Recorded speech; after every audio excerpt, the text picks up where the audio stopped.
श्रीमद् भागवत की इन 18 बातों को अपनाने वाला सभी दुखों और वासनाओं से हो जाता है दूर। भगवत गीता में भगवान श्री कृष्ण ने न केवल ज्ञान की बातें बताई हैं बल्कि जीवन जीने की कलाओं के बारे में भी बताया है। भगवान श्री कृष्ण ने अर्जुन को जो गीता का उपदेश दिया है वह हर मनुष्य के लिए प्रेरणा स्रोत साबित हो सकता है। गीता में भगवान श्री कृष्ण अर्जुन को उपदेश देते हैं कि जो भी मनुष्य भगवत गीता की 18 बातों को अपनाकर अपने जीवन में उतरता है वह सभी दुखों से, वासनाओं से, क्रोध से, ईर्ष्या से, लोभ से, मोह से, लालच आदि के बंधनों से मुक्त हो जाता है। तो आइए जानते हैं भगवत गीता की उन 18 ज्ञान की बातों को। आनंद मनुष्य के भीतर ही निवास करता है, परंतु मनुष्य उसे स्त्री में, घर में और बाहरी सुखों की खोज में रहता है। श्री कृष्ण कहते हैं कि भगवान उपासना केवल शरीर से नहीं बल्कि मन से करनी चाहिए। भगवान का वंदन उन्हें प्रेम बंधन में बांधता है। मनुष्य की वासना ही उसके पुनर्जन्म का कारण होती है। इंद्रियों के अधीन होने से मनुष्य के जीवन में विकार और परेशानियां आती हैं।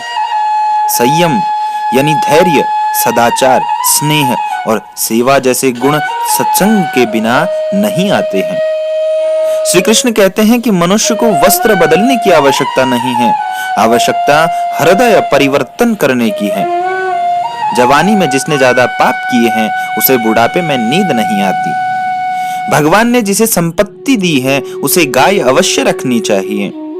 जुआ, मदिरापान, पर स्त्री गमन, अनैतिक संबंध, हिंसा, असत्य, मद, आसक्ति और निर्दयता, इन सब में कलियुग का वास है।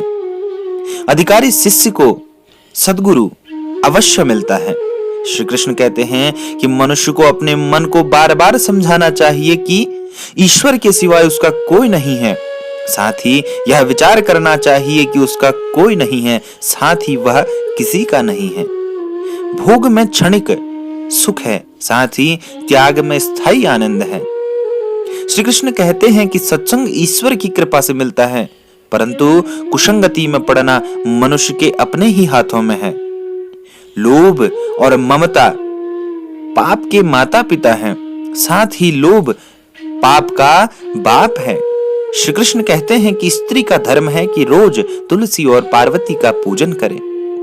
मनुष्य को अपने मन और बुद्धि पर विश्वास नहीं करना चाहिए, क्योंकि ये बार बार मनुष्य को दगा देते हैं। खुद को निर्दोष मानना बहुत बड़ा दोष है। यदि पति पत्नी को पवित्र जीवन बिताएं तो भगवान पुत्र के रूप में उनके घर आने की इच्छा रखते हैं। भगवान इन सभी कसौटियों पर कसकर जांच परख कर ही मनुष्य को अपनाते हैं।